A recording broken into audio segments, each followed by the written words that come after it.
Hello everyone, easy physics by N K channel पर आप सभी का आज के इस वीडियो में एक बार पुनः बहुत बहुत स्वागत है। 12th क्लास की फिजिक्स के पूरा सिलेबस जो है वो हमने हमारे यूट्यूब चैनल के ऊपर अपलोड कर रखा है। चैप्टर नंबर 1 की प्लेलिस्ट में जब आप जाएंगे तो आपको हर एक टॉपिक का वीडियो जो है वो सीक्वेंस के अंदर उपलब्ध हो जाएगा।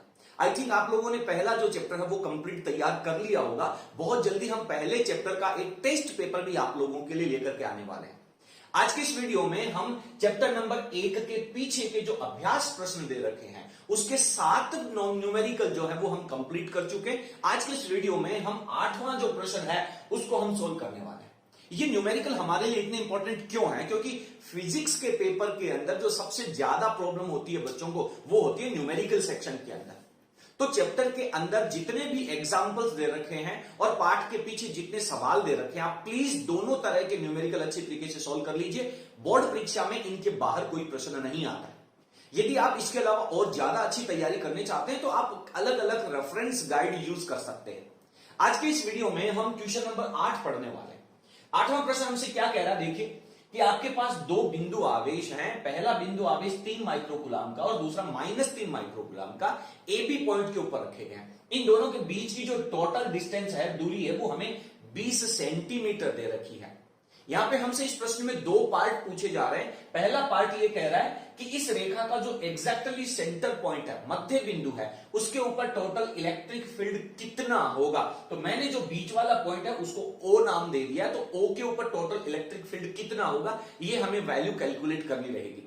दूसरा जो पार्ट है वो कह रहा है कि साहब ये जो ओ पॉइंट है इसके ऊपर इतनी वैल्यू का आप जब नेगेटिव चार्ज रखेंगे तो उसके ऊपर टोटल फोर्स कितना लगेगा। ये हमारा दूसरा प्रश्न रहेगा।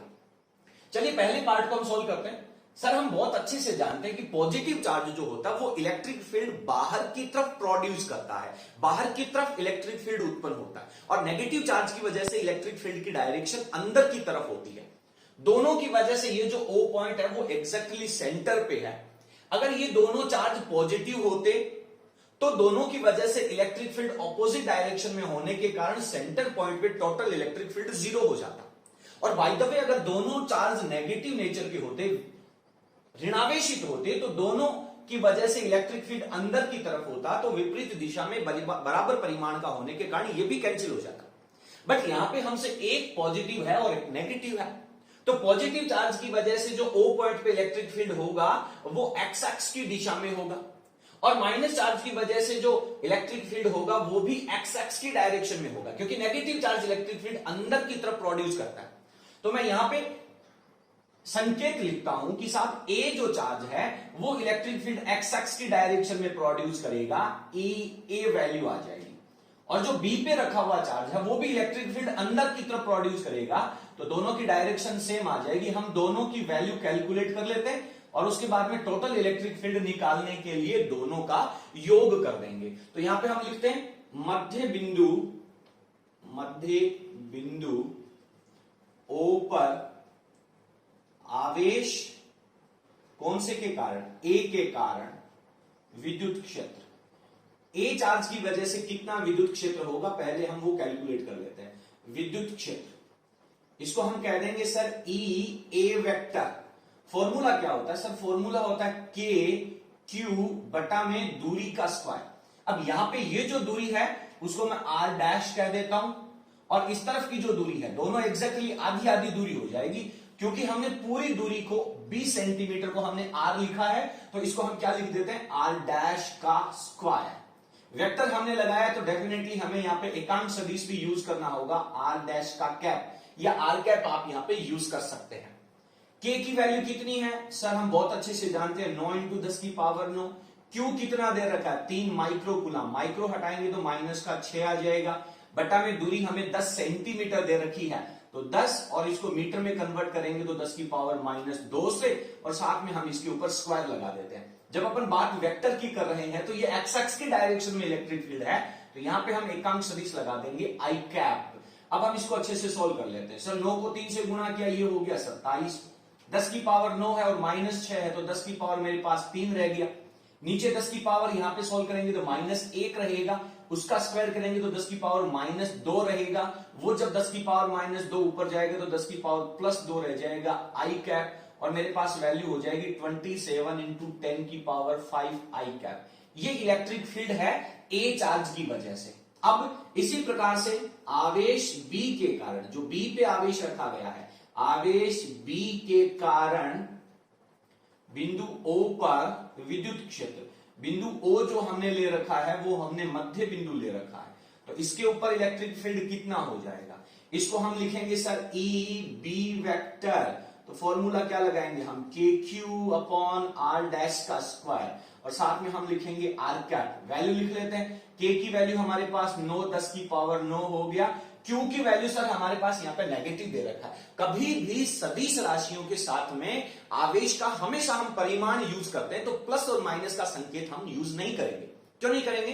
क्योंकि ये जो नेगेटिव चार्ज है वो केवल इलेक्ट्रिक फील्ड की डायरेक्शन को निर्धारित करता है। अगर पॉजिटिव चार्ज है तो इलेक्ट्रिक फील्ड बाहर हो जाएगा, और नेगेटिव चार्ज है तो इलेक्ट्रिक फील्ड अंदर की तरफ हो जाएगा। तो यहां पे हम आवेश की वैल्यू लिखते समय माइनस का उपयोग नहीं करेंगे, तो 3 इंटू 10 की पावर माइनस 6 रह जाएगा, और नीचे अगेन हमारे पास 10 इंटू 10 की पावर माइनस 2 का होल स्क्वायर। और ये जो डायरेक्शन है वो भी हमारे पास एक्स एक्स की दिशा में है, तो यहाँ पे हम एकांक सदिश जो है वो आई कैप यूज करने वाले हैं।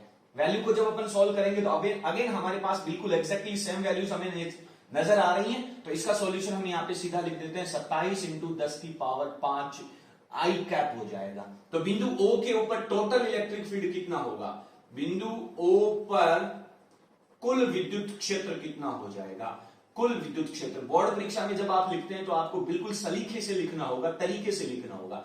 तो ई वेक्टर जो है that is equals to E A vector plus E B vector. आप चाहें तो दोनों की वैल्यूज यहां पे लिख सकते हैं, अदरवाइज आप डायरेक्ट इसकी कैलकुलेशन लिख सकते हैं। तो 27 की डबल वैल्यू हो जाएगी, तो ये हो जाएगा 54 इंटू 10 की पावर 5 आई कैप। और डेफिनेटली जब अपन रिजल्ट लिख रहे हैं तो 100% हमें इसके साथ इसके मात्रक का उपयोग करना होगा।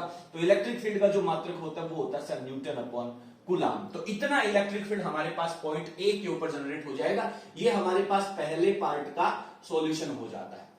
उम्मीद करता हूं कि पहला पार्ट आप लोगों को बहुत अच्छे से क्लियर हो गया होगा। दूसरे पार्ट पे जब अपन चलते हैं तो सर हमने जब इलेक्ट्रिक फील्ड की डायरेक्शन पढ़ी थी, इलेक्ट्रिक फील्ड की वैल्यू पढ़ी थी, डेफिनेशन पढ़ी थी, तब हमने कहा था एकांक आवेश पर लगने वाला बल E is equals to F upon Q naught. तो कभी भी जब किसी इलेक्ट्रिक फील्ड के अंदर कोई चार्ज रखा जाएगा तो उसके ऊपर फोर्स लगता है।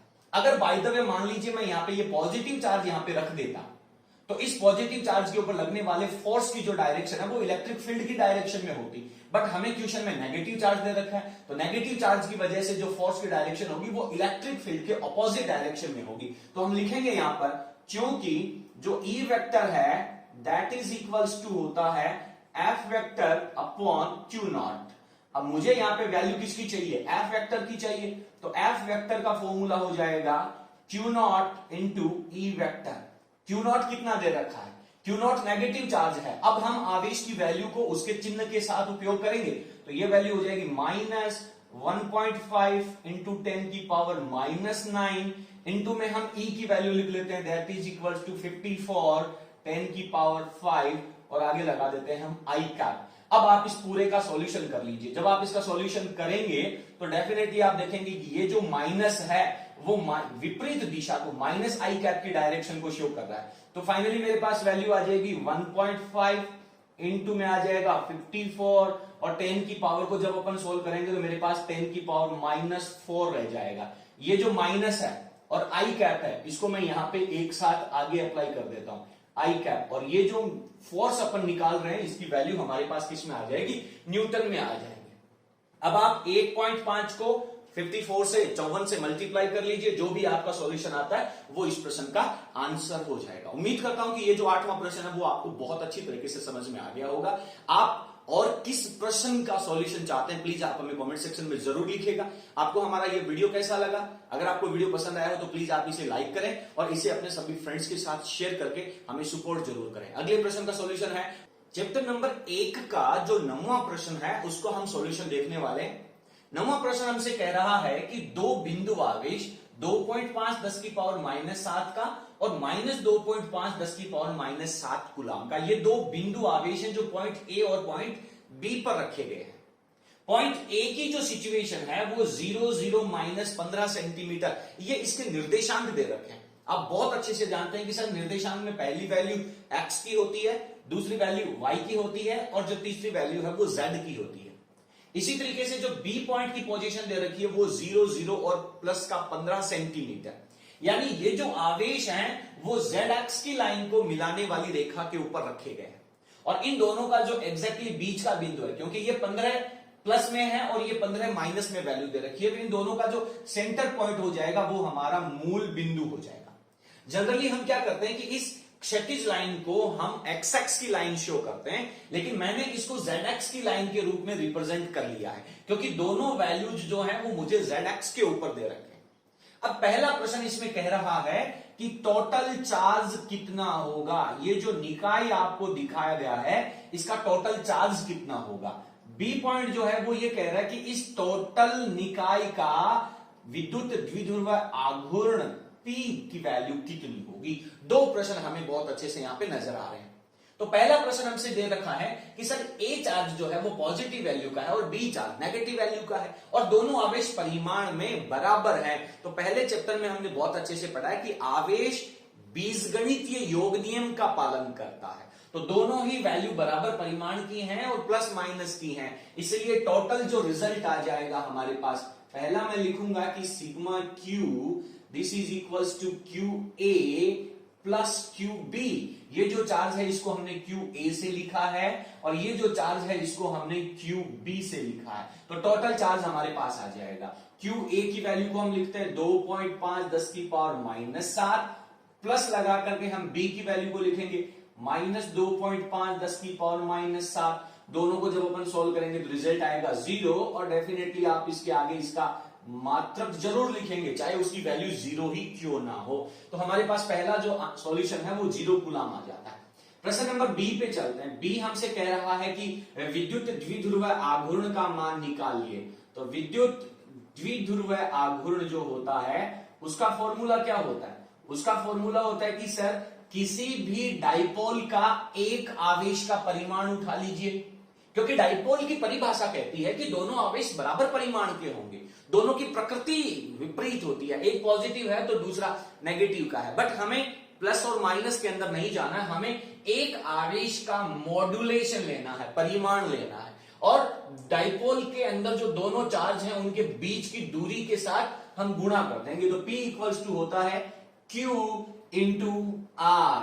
तो इन दोनों आवेशों के बीच की दूरी R कितनी हो जाएगी, मूल बिंदु से पॉजिटिव की तरफ 15 सेंटीमीटर है और नेगेटिव की तरफ 15 सेंटीमीटर है, तो A और B के बीच की टोटल डिस्टेंस हो जाएगी सर 30 सेंटीमीटर, 30 सेंटीमीटर। अब आप इसको वैल्यूज रख लीजिए, तो ये हो गया 2.5 इंटू 10 की पावर माइनस 7, ये पहला चार्ज है, इंटू में हम कर देंगे दोनों आवेशों के बीच की दूरी, ये सेंटीमीटर में दे रखी है, इसको हमें मीटर में कन्वर्ट कर लेना चाहिए। सेंटीमीटर को मीटर में तब्दील करने के लिए, बदलने के लिए हम 10 की पावर माइनस 2 से मल्टीप्लाई करते हैं, बहुत इजी हो जाएगा।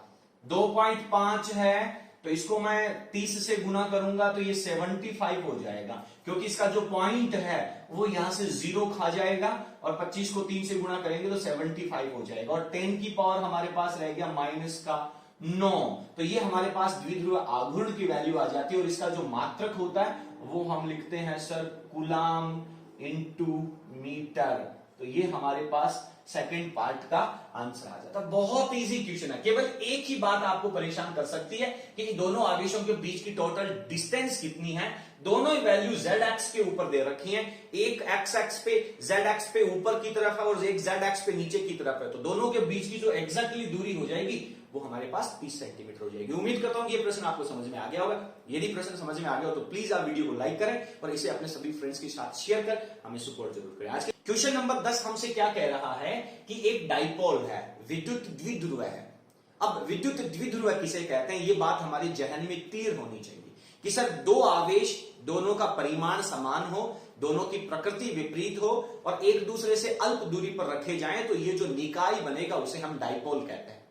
और अगर इस डाइपोल के एक आवेश का परिमाण और दोनों आवेशों के बीच की दूरी को हम एक आवेश के परिमाण के साथ गुणा कर दें तो हमारे पास द्विध्रुव आघूर्ण निकल करके आता है। तो एक डाइपोल हमें दे रखा है, उसका द्विध्रुव आघूर्ण हमें वैल्यू दे रखी है कूलाम मीटर के अंदर। सवाल कह रहा है कि एक समान विद्युत क्षेत्र ई वेक्टर है, उसकी वैल्यू भी हमें दे रखी है। सवाल कह रहा है कि ये जो द्विध्रुव आघूर्ण है वो इलेक्ट्रिक फील्ड के साथ 30 डिग्री के कोण पे रखा गया है। आप फॉर्मूले के अंदर इसकी वैल्यू रख करके बहुत अच्छे से क्लियर कर लेंगे, लेकिन इस बात को हम समझते हैं कैसे। एक्स एक्स के ऊपर मैंने इलेक्ट्रिक फील्ड ले रखा है, एक जो डाइपोल है वो इस विद्युत क्षेत्र के साथ 30 डिग्री का कोण बना रहा है, और हम बहुत अच्छे से जानते हैं कि सर द्विध्रुव आघूर्ण की जो दिशा होती है वो माइनस आवेश से प्लस आवेश की तरफ होती है। तो इलेक्ट्रिक फील्ड की डायरेक्शन और पी वेक्टर की डायरेक्शन, यहां पे जो पी वेक्टर की डायरेक्शन हो जाएगी वो माइनस आवेश से प्लस आवेश की वजह से होती है, तो ये डायरेक्शन हो जाएगी और ये इलेक्ट्रिक फील्ड की डायरेक्शन है। दोनों के बीच में एंगल कितने डिग्री का है? 30 डिग्री का है। हालांकि हमें चित्र बनाने की जरूरत नहीं है, बट हमें ये फंडामेंटल क्लियर होने चाहिए कि भाई सिचुएशन कह क्या रही है कि इलेक्ट्रिक फील्ड के साथ अगर आप यहां पे माइनस का आवेश लगा दें और यहां पे प्लस आवेश लगा दें तो माइनस आवेश से प्लस आवेश की डायरेक्शन हो जाएगी, और उस स्थिति में इलेक्ट्रिक फील्ड के साथ और द्विध्रुव आघूर्ण के साथ यहां पे 150 डिग्री का एंगल बन जाएगा। लेकिन हमें एंगल 30 डिग्री का दे रखा है। ये क्या कहना चाह रहा है कि माइनस आवेश से प्लस आवेश की जो डायरेक्शन पी वेक्टर है और ई वेक्टर है, दोनों के बीच में 30 डिग्री का एंगल है। इस डाइपोल के ऊपर लगने वाले बल आघूर्ण की वैल्यू ज्ञात कीजिए। तो सर हमारे पास बल आघूर्ण का एक फॉर्मूला होता है, बल आघूर्ण डाइपोल की स्थिति में बल आघूर्ण निकालने का formula tau is equals to P E sine theta. बहुत सिंपल है, पी की वैल्यू हमें दे रखी है -9 लगा देंगे, ई की वैल्यू हमें दे रखी है 10 की पावर 4 और यहां पे हम लिखेंगे साइन 30 डिग्री। हम बहुत अच्छे से जानते हैं कि सर साइन 30 डिग्री की जो वैल्यू है दैट इज इक्वल्स टू 1/2। तो ये हम दोबारा लिखेंगे तो 4 10 की पावर -9, 5 10 की पावर 4 और साइन 30 डिग्री की जगह 1/2 लगा देंगे। ये 2 इस 4 को कैंसिल आउट कर देगा 2 बार, तो 5 को 2 से गुणा किया ये 10 हो गया, ये 10 की पावर -9 हो गया और ये 10 की पावर 4, 10 की पावर 4 और 1 5 हो जाएगा, तो आपके पास 10 की पावर -9 रहेगा। ये बल आघूर्ण है, 10 की पावर -4 रहेगा, 4 प्लस का और 1 प्लस का 5, -9 में से आप 5 घटाएंगे तो 10 की पावर -4 आंसर आ जाएगा। और इसका मात्रक क्या होगा? बल आघूर्ण का मात्रक होता है न्यूटन इंटू मीटर। अब बल आघूर्ण जो है वो एक सदिश राशि है। जनरली बच्चे यहां पर ये इतना रिजल्ट निकाल करके आ जाते हैं, लेकिन आधा नंबर आपका काट लिया जाता है। क्यों काट लिया जाता है? क्योंकि बल आघूर्ण एक सदिश राशि है। सदिश राशि है तो उसकी डायरेक्शन भी हमें लिखनी चाहिए। देखिए बल आघूर्ण जो है वो हमेशा हमेशा हमेशा डाइपोल का जो द्विध्रुव आघूर्ण है और जो विद्युत क्षेत्र ई है दोनों की दिशा के साथ 90 डिग्री का एंगल बनाएगा, क्योंकि इसके लिए हम दाहिने हाथ का नियम यूज करते हैं, दक्षिण हस्त नियम यूज करते हैं। तो जब हम P को E वेक्टर के साथ मल्टीप्लाई करेंगे तो हमारे अंगूठे की जो डायरेक्शन है वो बल आघूर्ण की दिशा को निरूपित करेगी, और अंगूठे की जो डायरेक्शन है वो इसके तल के लंबवत अंदर की तरफ जा रही है। तो ये जो अंगूठे की डायरेक्शन है वो इस P की दिशा के साथ और E की दिशा के साथ हर सिचुएशन में 90 डिग्री का एंगल बनाएगी। तो यहां पे हमें लिखना पड़ेगा कि जो बल आघूर्ण है, बल आघूर्ण की दिशा, बल आघूर्ण की दिशा कोमा किसके साथ? विद्युत द्विध्रुव आघूर्ण और कौन? विद्युत क्षेत्र के साथ, विद्युत क्षेत्र के साथ लंबवत रहती है या 90 डिग्री का कोण बनाती है। आप लंबवत शब्द लिख दें ज्यादा बेटर रहेगा। लंबवत रहती है, जो इलेक्ट्रिक विद्युत द्विध्रुव आघूर्ण जो मोमेंटम की डायरेक्शन है वो P की डायरेक्शन और विद्युत क्षेत्र की दिशा के साथ 90 डिग्री का एंगल बनाती है। इस तरीके से जब आप लिखेंगे तो आपके 2 अंक कंप्लीट हो जाएंगे। उम्मीद करता हूं कि आपको ये प्रश्न अच्छे से समझ में आ गया होगा। यदि आपको वीडियो पसंद आया तो प्लीज आप वीडियो को लाइक करें और इसे अपने सभी फ्रेंड्स के साथ शेयर करना ना भूलें। बहुत बहुत धन्यवाद। क्वेश्चन नंबर 11 का सॉल्यूशन पढ़ने वाले हैं।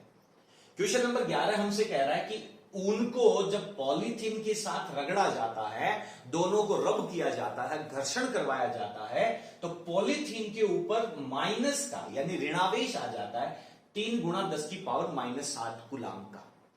तो पॉलीथीन के ऊपर जब नेगेटिव चार्ज आएगा तो डेफिनेटली ऊन के ऊपर उतनी ही वैल्यू का पॉजिटिव चार्ज आ जाएगा, क्योंकि हमने चैप्टर नंबर 1 में आवेशन की विधियों में जो सबसे पहले घर्षण विधि पढ़ी है, उसमें हमने ये पढ़ा है कि दोनों वस्तुओं के ऊपर समान वैल्यू का चार्ज क्रिएट होता है, एक पे नेगेटिव तो दूसरे पे पॉजिटिव। प्रश्न हमारा ये कह रहा है कि जब आप पॉलीथीन के ऊपर नेगेटिव चार्ज आ जाएगा तो इस पॉलीथीन के ऊपर आने वाले इलेक्ट्रॉनों की संख्या कितनी होगी। देखिए, पॉलीथीन के ऊपर जब नेगेटिव चार्ज आ रहा है, हर एक परमाणु जो है वो उदासीन अवस्था में होता है, जितना पॉजिटिव चार्ज उतना ही नेगेटिव चार्ज। अब पॉलीथीन का यहां पे नेगेटिव आवेशित होने का मतलब क्या है कि इलेक्ट्रॉन जो है वो ऊन के ऊपर से पॉलीथीन के ऊपर आ जाएंगे, जिससे ऊन के ऊपर इलेक्ट्रॉनों की कमी, तो इसके ऊपर धनावेश आ जाएगा और पॉलीथीन के ऊपर ऋणावेश आ जाएगा। टोटल चार्ज कितना आ रहा है पॉलीथीन के ऊपर, ये वैल्यू आपको दे रखी है। तो पहला प्रश्न हमसे कह रहा है कि स्थानांतरित होने वाले इलेक्ट्रॉनों की संख्या ज्ञात कीजिए। तो पहला पार्ट हम सोल्व करने जा रहे हैं। हम जानते हैं कि आवेश क्वांटीकृत होता है, आवेश क्वांटीकृत होता है, यानी आवेश का स्थानांतरण इलेक्ट्रॉन के रूप में होता है। और हमारे पास फॉर्मूला होता है Q = Ne। तो हमें यहां पे इलेक्ट्रॉनों की संख्या चाहिए, मतलब n का मान चाहिए, तो फॉर्मूला हो जाएगा सर Q/E। Q की वैल्यू दे रखी है 3 × 10 की पावर -7। ये नेगेटिव चार्ज है, आप चाहें तो यहां पे नेगेटिव चार्ज लिखेंगे। अगर आप नेगेटिव चार्ज लिखेंगे तो इलेक्ट्रॉन का जो आवेश है वो भी माइनस का 1.6 10 की पावर -19 कूलाम होता है। और अगर आप यहां से इस नेगेटिव को हटा देते हैं, क्योंकि हम टोटल चार्ज की बात कर रहे हैं और एक इलेक्ट्रॉन का आवेश हमारे पास पता है, तो जब हम इस वैल्यू को इससे डिवाइड करेंगे तो हम एक बात अच्छे से ये भी जानते हैं कि जो 1 कूलाम आवेश होता है उसके अंदर 1 कूलाम आवेश में नंबर ऑफ इलेक्ट्रॉन जो है वो 6.25 × 10 की पावर 18 इलेक्ट्रॉन होते हैं। तो इतने चार्ज में कितने हो जाएंगे, इस वैल्यू को आप इससे मल्टीप्लाई कर दीजिए या फिर आप इन दोनों का डिवाइड कर लीजिए। तो जब आप इन दोनों का डिवाइड करेंगे तो मैं डायरेक्टली इसको 3 से मल्टीप्लाई कर देता हूं। 5 3 15, 6 और 1 7 और 6 3 18, 18.75 की वैल्यू आ जाएगी जब आप इसमें इसका भाग लगाएंगे। और 10 की पावर ये जो -19 है, या फिर आप 10 की पावर -7 को 18 के साथ मल्टीप्लाई करेंगे तो 10 की पावर 11 आ जाएगा। आप चाहें तो इस वैल्यू को इससे डिवाइड करके सॉल्व कर लें। और यदि आपको पहले से पता है कि 1 कूलाम आवेश में नंबर ऑफ इलेक्ट्रॉन इतने होते हैं, तो भाई साहब हमारे पास जो टोटल चार्ज दे रखा है इसमें कितने इलेक्ट्रॉन होंगे, तो इस आवेश को आप 1 कूलाम आवेश के इलेक्ट्रॉनों की संख्या के साथ गुणा करवा दीजिए, अगर आपने ये कैलकुलेशन पहले कर रखी है तो। अदरवाइज आप इसके अंदर इसका भाग लगा दीजिए। दोनों वैल्यू आप करेंगे तो ये आपके पास नंबर ऑफ इलेक्ट्रॉन आ जाएंगे। दूसरा पार्ट कह रहा है कि सर जब इलेक्ट्रॉनों का स्थानांतरण होगा तो क्या द्रव्यमान भी ट्रांसफर होगा क्या। सर एक इलेक्ट्रॉन जो है उसका द्रव्यमान होता है 9.1 10 की पावर -31 किलोग्राम। तो जब वो पॉलीथीन के ऊपर जाएगा तो कुछ खुद का द्रव्यमान भी तो लेकर के जाएगा। कितना द्रव्यमान लेकर के जाएगा, हम बी पार्ट सोल्व करने वाले हैं। मास ऑफ इलेक्ट्रॉन, एक इलेक्ट्रॉन का द्रव्यमान 9.1 × 10 की पावर -31 किलोग्राम होता है। कितने इलेक्ट्रॉन जा रहे हैं, इतने इलेक्ट्रॉन ट्रांसफर हो रहे हैं। तो टोटल जो द्रव्यमान के अंदर परिवर्तन आएगा वो number of electron into mass of electron. एक इलेक्ट्रॉन के द्रव्यमान को हम गुणा कर देंगे टोटल इलेक्ट्रॉनों से। अगर हम किसी व्यक्ति को कुछ पैसे देते हैं तो एक नोट का जो द्रव्यमान है वो हमारे पास है, कितने नोट हमने उस आदमी को दिए हैं उसकी संख्या हमारे पास है। तो सामने वाले की जेब के अंदर वजन कितना बढ़ जाएगा, पहले से जो नोट थे वो तो है ही सही, द्रव्यमान में परिवर्तन कितना हो जाएगा। तो एक नोट का द्रव्यमान इंटू नोटों की संख्या। तो इसके द्रव्यमान में ऐसा थोड़ी है कि पॉलीथीन में पहले से कोई द्रव्यमान नहीं था, जब पॉलीथीन उदासीन है तब भी उसका द्रव्यमान तो है, लेकिन इलेक्ट्रॉनों के स्थानांतरण की वजह से उसके द्रव्यमान में कुछ वृद्धि हो गई, द्रव्यमान में कुछ परिवर्तन हो गया, तो वो जो द्रव्यमान में परिवर्तन है, एक इलेक्ट्रॉन के द्रव्यमान को हम नंबर ऑफ इलेक्ट्रॉन से मल्टीप्लाई कर देंगे। तो हमारे पास ये वैल्यू है 18.75 इंटू 10 की पावर 11 इंटू 9.1 इंटू 10 की पावर -31। ये द्रव्यमान में परिवर्तन है, और द्रव्यमान का मात्रक हम क्या यूज कर रहे हैं, यहाँ पे किलोग्राम यूज कर रहे हैं। तो आप इन दोनों को मल्टीप्लाई कर लीजिए, दोनों का सॉल्यूशन कर लीजिए, आपके पास इसका जो आंसर है वो यहां पे आ जाएगा 1.7 समथिंग कुछ आंसर आ जाएगा। क्लियर है? आप इसका सॉल्यूशन कर लीजिएगा, इसका जो भी आंसर आप लोगों को नजर आता है वो आप लोग यहाँ पे लिखेंगे 1.706 इंटू 10 की पावर -18 किलोग्राम। इतना द्रव्यमान पॉलीथीन का इंक्रीज हो जाएगा, बढ़ जाएगा, क्योंकि इलेक्ट्रॉन जब एक्स्ट्रा आएंगे तो उनके द्रव्यमान में कुछ द्रव्यमान अपने साथ लेकर के आएंगे, तो पॉलीथीन के द्रव्यमान में इतना परिवर्तन हो जाएगा, इतना द्रव्यमान उसका बढ़ जाएगा। साथ में हम ये भी कह सकते हैं कि ऊन के द्रव्यमान में इतने किलोग्राम की कमी आ जाती है। उम्मीद करता हूं कि ये प्रश्न आपको अच्छे से समझ में आ गया होगा। यदि आपको समझ में आया हो तो प्लीज आप वीडियो को लाइक करें और इसे अपने सभी फ्रेंड्स के साथ शेयर करना ना भूलें। आज की इस वीडियो में इतना ही। 12th क्लास की पूरी फिजिक्स को पढ़ने के लिए आप हमारे चैनल को सब्सक्राइब कर सकते हैं। बहुत बहुत धन्यवाद। Thank you.